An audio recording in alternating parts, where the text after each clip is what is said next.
One of the best shows on TV right now is actually on HBO Max, but it has to do with the Showtime Lakers. It's called Winning Time, and it stars John C. Riley and Quincy Isaiah, and it's about the 80s Lakers and the early forming of the dynasty that came 5 titles in 9 years with the Lakers. But Magic Johnson isn't a fan of it. I'm going to talk to you and tell you why after the bumper.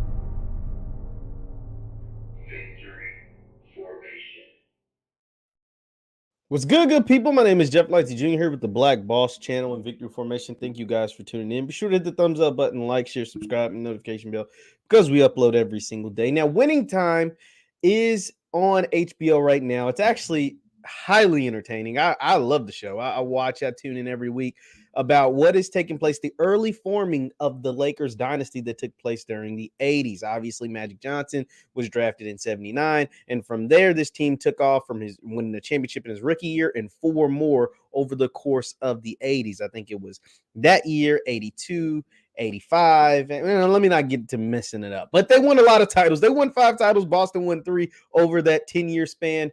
But Magic Johnson actually isn't a fan of the show. He actually let it be known months ago when the show was in production that he wasn't going to be a fan of the show. And if you watch the show, you can kind of see why. But Magic goes into more detail in an interview that he did with Variety about the show. Now, actually, I'm going to show you, we'll take a look at the article from Entertainment E and really go into Magic's comments. So this is what Magic has to say. It says HBO and executive producer Adam McKay has given the Lakers the Hollywood treatment in winning team. I think they messed that up. But according to one legendary player, it's missing the magic. Basketball legend Magic Johnson made it clear he isn't a fan of the series, which is about the team's iconic Showtime era and based on Jeff Pearlman's 2014 book, Showtime, Magic, Kareem, Riley, and the Los Angeles Lakers. This is a quote from Magic. It says, first of all, you can't do a story about the Lakers without the Lakers, he told Variety in an April 5th interview. The real Lakers. You got to have the guys. Magic acknowledged that the cast features talented actors, including Quincy Isaiah, John C. Riley, and Adrian Brody as himself and the coaches, but stated, quote, I don't care who you get. The star said it wasn't just about the players, but the cheerleaders and other individuals who contributed to the games, giving a special shout out to Lakers cheerleader Paula Abdul. All the latest music and the latest dances, he remembered. You can't duplicate that. We entertain you and show you moves that you've seen only in nightclubs. So what Magic is talking about is what has actually been shown in the show. During the show, it talks about when Magic was drafted, it was when the Lakers were a dump. They were a dumpster fire, but they had just recently been purchased by Jerry Buss, Dr. Jerry Buss, the late great Dr. Jerry Buss, the former owner of the Lakers, and his family still owns the Lakers to this day. And during that time, Buss bought the Lakers and he bought the Forum. And during that time is when they transformed not only the Lakers on the court, but the Forum off the court. They transformed Los Angeles and the night scene in Los Angeles. The Forum was the place to go. And they're showing all of these things in the show, but also in the show, they get into the nooks and crannies of the personalities of those men. That includes Dr. Jerry Buss and how much he loved women. That includes Kareem Abdul-Jabbar and how he was kind of a bit of a prick. You know what I mean? Like, they're showing that. That includes Magic Johnson and how he was kind of a womanizer. That includes showing Norm Nixon, who was being played actually by his son, and how he was kind of a bit abrasive at the beginning when they drafted Magic Johnson. That includes Jerry West, who to me is getting the worst rap out of all of this. Jerry West, if anybody should be pissed about the way that they're being portrayed in this HBO series, it's Jerry West. They are making him look like a scumbag a little bit. You know what I mean? Like, they are really laying it on thick with Jerry West. Now, Magic, the only thing with Magic, the only bad thing about Magic that they're doing with him is the showing of all the women. But as we know, and as people who followed basketball in real life during that time, we found that Magic came out and tested positive for HIV. That's kind of what ended his career. And most people don't just get HIV by just being a goody two shoes, and they're kind of weaving and painting this narrative about how Magic potentially could have contracted HIV. So like that's probably why Magic ain't too happy about what's going on. But Jerry West is getting the worst end of the stick. Kareem Abdul-Jabbar kind of looks like a dick a little bit, and he's starting to lighten up. We're only in 4 episodes in, but he's starting to lighten up a little bit. And Magic, like I said, made it clear that he wasn't going to be a fan of this before the first episode showed. Now that we're 4 episodes in, you kind of see why. And so much so, he made it so much so clear that he wasn't crazy about this new show on HBO, that he's creating his own show. That he says has the seal of approval from all the Lakers, both, because he's still really close with Jeannie Buss, who owns the Lakers right now. He's still really close with his former head coach, Pat Riley. He's still really close with the Cap, Kareem Abdul-Jabbar. And those interviews will be featured during his show that is coming out later this month in April on Apple TV. His show is going to be called, let me make sure I don't mess this up. They Call Me Magic. If I'm quoting from this article, it says, instead of dwelling on HBO's interpretations of events, Magic has focused his energy on, quote, They Call Me Magic, a 4-part Apple TV docuseries that has the Lakers seal of approval. The show, premiering April 22nd, features interviews from President Barack Obama, Larry Bird, Pat Riley, and other more high-profile figures.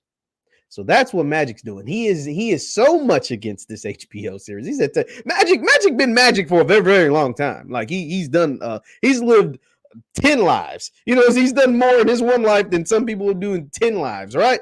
And so at any moment, he could have created his own docuseries. At any moment, he could have talked about, because I've seen the trailer for his docuseries, and I will be tuned in, just like I'm tuned into this show. I'm going to be tuned into Magic show. Let's not get it twisted. But at any moment, he could have created his own docuseries. But he waited until this HBO show got off the ground and picked up some steam and has actually got a bunch of viewers and a bunch of people highly interested in what's going on to say, yo, to hell with that show. I'm going to tell you the real from the real. I'm going to tell, y'all basing this off a book that was written by a man who didn't play on the team. That's cool. And there's nothing wrong with that. But I'm going to tell you from my perspective, I'm going to combat that narrative that they're painting of me, and that they're painting of Dr. Buss, they're painting of Cap, that they're painting of Jerry West, that they're painting of the Lakers, and they're painting of our team, real or not, true or not, real or fake, whatever. And I'm going to tell you what it's like from my perspective. I'm going to tell you, Pat Riley's going to tell you from his perspective. We'll probably have Jeannie Buss tell you from her perspective. President Obama's going to tell you from a guy who lived during that time that was, probably not doing much at the time, building his empire, right? What he saw when he was witnessing what was taking place in the 80s with the Lakers. And I'm going to combat what you guys are watching on HBO. It's all interesting. I love it all. Because I mean, obviously, when you do a Hollywood rendition of something, especially something that was pretty wild, like it is very well documented that the Lakers were wild back then. Dr. Jerry Buss was a wild man who owned a wild team that did a lot of winning and had a lot of fun. Not only did they win on the court, they went off the court too. They had a whole lot of fun doing what they were doing. And so, like, a lot of these stories are true, and they were pretty crazy in the real life portrayal. And then you had the Hollywood flair to it, and it is kind of dramatized. And I understand what Hollywood dramatizations can do in portraying different people. I've seen it. One of my another favorite show of mine is The Godfather of Harlem. And they're Hollywood, and they have a Hollywood portrayal of the Nation of Islam and the way the Nation of Islam dealt with Malcolm X, specifically when Malcolm spoke out about Elijah Muhammad. And I've spoken with members from the Nation of Islam, specifically Brother Nuri Muhammad. And he's like, have you watched that show? Like, he's on record, not just on my show, but on other shows, talking about, like, yo, when it comes to Hollywood, they really spice it up. Like so much so that they just blatantly lie. Like, they just tell blatant lies, all right, just to make the show more interesting. Because if they tell the truth and the boring truth, you're not going to tune in. You're not going to be talking about it. It's not going to be any fun. But if they spice it up and just tell you a blatant lie, something that just clearly didn't happen, then it makes for a better show. And so that is what I think is taking place with the Lakers in this winning time, with Magic and all the players in the Lakers. It also took place with, the Godfather of Harlem in the depiction of the Nation of Islam. So I understand completely what Magic is saying, because Nuri actually watched the Godfather of Harlem and spoke about how, they were just blatantly lying on us. Magic is like, I ain't got to watch it. I knew there was going to be some lies, especially when they put a disclaimer that says, names in this show are real. The people that the show is depicting are real, but everything that we show ain't real. they put that disclaimer at the end of the show. So, make sure you understand that when you're watching it, but it's still entertaining nonetheless. Be sure to let me know what your thoughts on Winning Time, the show on HBO. Once again, my name is JeffLightsYJr with the Black Boss channel with Victory Formation. Thank you guys for tuning in. Be sure to hit that thumbs up button, like, share, subscribe, and I will see you next time. Peace.